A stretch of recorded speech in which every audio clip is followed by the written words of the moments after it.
ఏ అంశాల మీద దృష్టి సారించాలి, ఏ క్లారిటీ వచ్చే అవకాశం ఉంటుంది? ఎందుకంటే అక్కడ కూడా సెషన్స్ అవుతున్నాయి.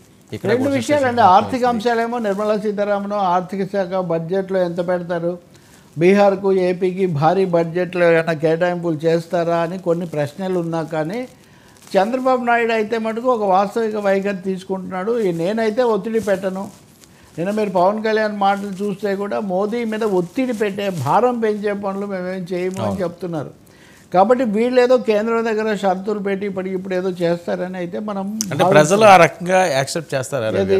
మేము ఒత్తిడి పెట్టాం, మేము స్మూత్గా ఉంటాం, ప్రజలు కోరుకుంటున్నారండి. ఇప్పుడు ఇది వరకు 10 ఏళ్ళు అన్యాయం జరిగింది, ఇప్పుడు మన మీద ఆధారపడిన ప్రభుత్వం వచ్చింది కాబట్టి ఇప్పుడైనా మీరు ఒత్తిడి కూడా కాదు, న్యాయమే. అది విశాఖ ఉక్కు రద్దు చేయకండి, ప్రైవేట్ చేయకండి అంటే అది ఒత్తిడా?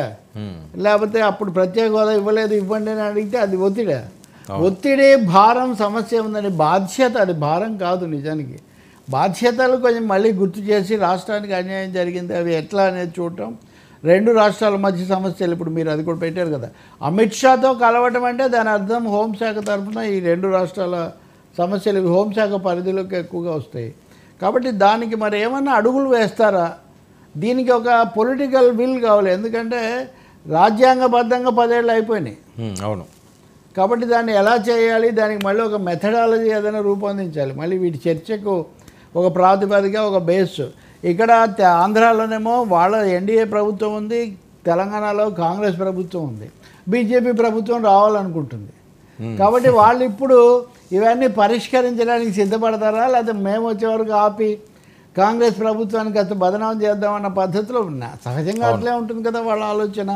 కాబట్టి ఇది కూడా కొంచెం క్లిష్టమైనటువంటి అంశమే.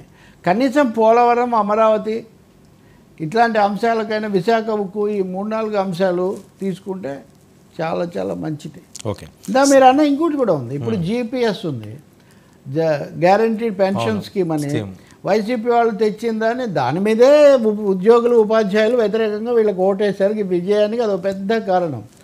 కానీ వీళ్ళు రాగానే అక్టోబర్ 23వ తారీఖు నుంచి అది అమల్లోకి వస్తుందని అంతకు ముందున్న జీవోను మొన్న 4వ తారీఖు డేట్తో మళ్ళీ పునరుద్ధరించేసరికి చాలా ఆగ్రహం వచ్చింది. ఉపాధ్యాయ సంఘాలన్నీ ఆ జీవోలు దగ్ధం చేయటము ఇట్లాంటివన్నీ చేశారు.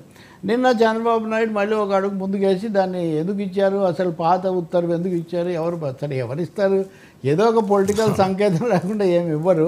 కానీ వెనక్కు తీసుకున్నాక అది కూడా కేంద్ర విధానమే. జీపీఎస్, ఓపీఎస్ఏ ఉండాలన్నది ఎన్డీఏ యొక్క విధానం. అవును, సారీ జీపీఎస్ ఉండాలి, ఓపీఎస్ కాదని.